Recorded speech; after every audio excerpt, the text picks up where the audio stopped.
जंगल के राजा शेर राज का बच्चा नया नया शिकार सीखकर शिकार करने निकलता है तो थक कर एक बड़े से पत्थर पर बैठ जाता है। अचानक उसे शेर की दहाड़ सुनाई देती। सुनकर वो सोचता है कि पापा आ गए और वो पत्थर से उतरना ही चाहता है कि देखता है। अरे हाँ सियार भाई, तुम्हारी आवाज में तो शेर की गर्जना है। क्या बताऊं दोस्त, सब किस्मत का खेल है। पिछले जन्म में तो मैं इस जंगल के शेर राज का दादा था। दादा? हाँ, तभी तो मेरी आवाज में शेर जैसी दहाड़ है। ये मेरा पुनर्जन्म है भाई। तो तुम शेर राज को बताते क्यों नहीं कि तुम पिछले जन्म में उनके दादाजी थे? कैसे बताऊं? वो मेरी बात का यकीन थोड़ी ना करेंगे। मैं पापा को जाकर ये खुशखबरी सुनाऊंगा। शेर राज अपने बच्चे के मुंह से अपने दादा की पुनर्जन्म की बात सुनकर खुश हो जाता है और सियार देखते ही उसके पैर छू लेते हैं। तो सियार ही नहीं, पूरा दरबार चौंक जाता है। मेरे प्यारे जंगल वासियों, मेरे प्रजनों, आप लोग सोच रहे होंगे कि मैंने सियार के पैर क्यों छुए। तो आप लोगों को बता दूं कि ये सियार मेरे पिछले जन्म के दादाजी हैं। हाँ? माफ करना शेरराज, पर ये सियार कैसे आपके दादाजी हो सकते हैं? बताइए दादाजी। मैं पिछले जन्म में इनका दादाजी था। तुम्हें शायद पता नहीं होगा, तुम्हारे दादाजी मंगलू हाथी। क्या? मेरे दादाजी को भी आप जानते हैं? जानते हैं? अरे बचपन के दोस्त थे मेरे। हमारी दोस्ती से तो पड़ोसी जंगल के हाथी जलते थे। अरे वो दंगलू हाथी था ना? वो पड़ोस के जंगल वाला? हाँ वही। अरे वो तो इतना जलता था कि उसी जलन में उसने एक दिन, जब मैं अपने पोते यानी कि शेर राज को घुमाने के लिए लेकर पहाड़ी पर गया तो दंगलू हाथी वहां आ गया। मेरे पोते को उठाकर पहाड़ी से फेंक देना चाहता था। इसे बचाने के लिए मुझे उससे टकराना पड़ा। ये तो बच गया, पर मैं उससे लड़ते हुए पहाड़ी से गिरकर मर गया। हाँ, हमने सुना तो था। दंगलू हाथी ने किसी शेर को पहाड़ी पर मार दिया था। पर समझ में नहीं आता है, तुम्हें सियार का ही जन्म क्यों मिला शेर दादा? ओहो, हम शेर लोग सियार से अपनी बहुत सेवा करवाते हैं, उनकी भावनाओं को नहीं समझते। ये उसी का पाप है जो इस जन्म में मैं सियार बनकर पैदा हुआ। बस मेरी दहाड़ आज भी पिछले जन्म सी है। वाह, ऐसी दहाड़ हमने बचपन में एक बार दादाजी की सुनी थी। सचमुच आप मेरे दादाजी ही हैं।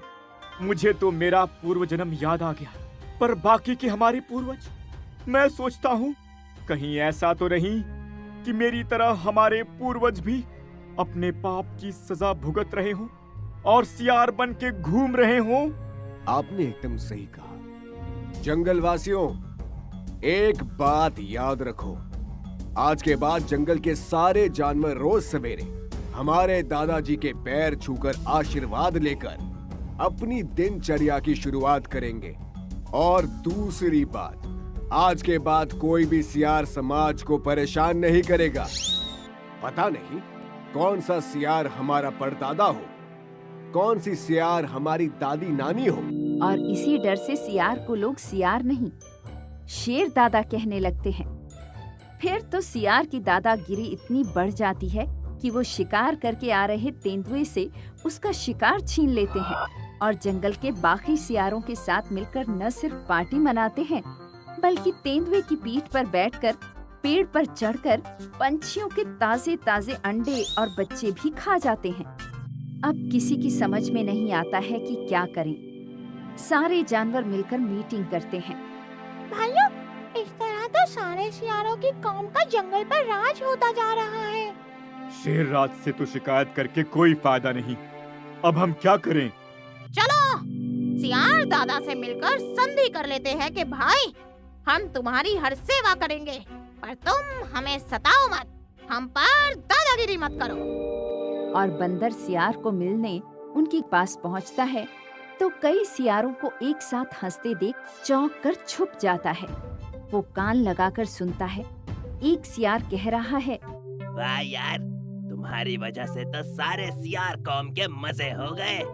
हाँ, लोग तुम्हें सचमुच शेर राजा का दादाजी समझने लगे हैं। ओह, तो क्या ये शेरराज का दादाजी नहीं है? अरे वो तो अच्छा हुआ कि 1 महीने की प्रैक्टिस से मुझे शेर जैसा दहाड़ना आ गया, वरना कोई यकीन नहीं करता कि मैं उसका दादाजी हूँ।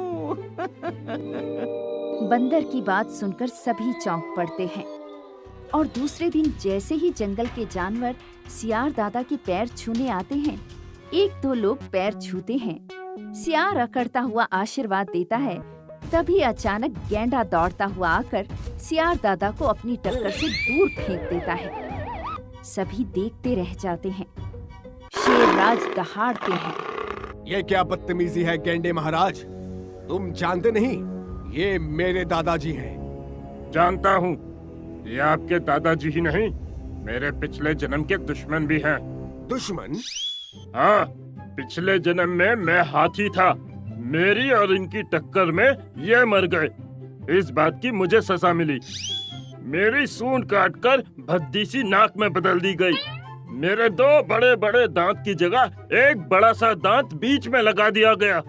मेरी पूंछ काटकर छोटी कर दी गई। मेरा भारी शरीर तो भारी ही रह गया, पर घटाकर छोटा कर दिया गया। क्या? हाँ, ये आपके दादाजी यानी शेर को मारने के पाप की सजा मिली। हो सकता है इस जन्म में भी मार दूं, तो अगले जन्म में मुझे और भी छोटा होने की सजा मिले, तो मैं शेर बनकर जन्म लूं। अरे मुझे मत मारो, मुझे मत मारो, मैं शेर का दादा नहीं हूँ। क्या? हाँ शेरराज, मैं तो पड़ोसी गांव के जंगल का सियार हूँ। एक दिन गलती से मैं एक घर में कैद हो गया, जहाँ मैंने पुनर्जन्म का एक नाटक देखा। मैंने सोचा काश मेरा भी शेर के यहाँ पुनर्जन्म हो जाए, और तभी मुझे ये आइडिया आया कि क्यों ना मैं पुनर्जन्म की बात फैला दूं।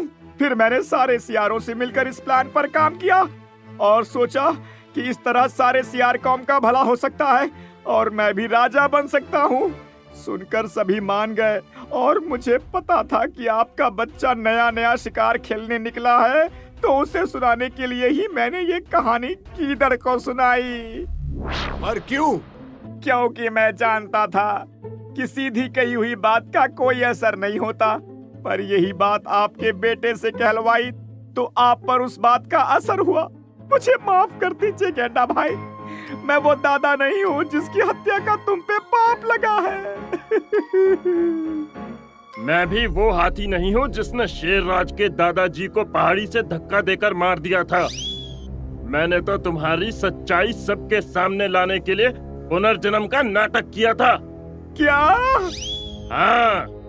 मुझे माफ कर दो शेरराज। आज एक बात मेरी समझ में आ गई है कि झूठ कितनी भी सफाई से बोलो, कितनी भी चतुराई से बोलो, पर एक दिन सच सामने आ ही जाता है।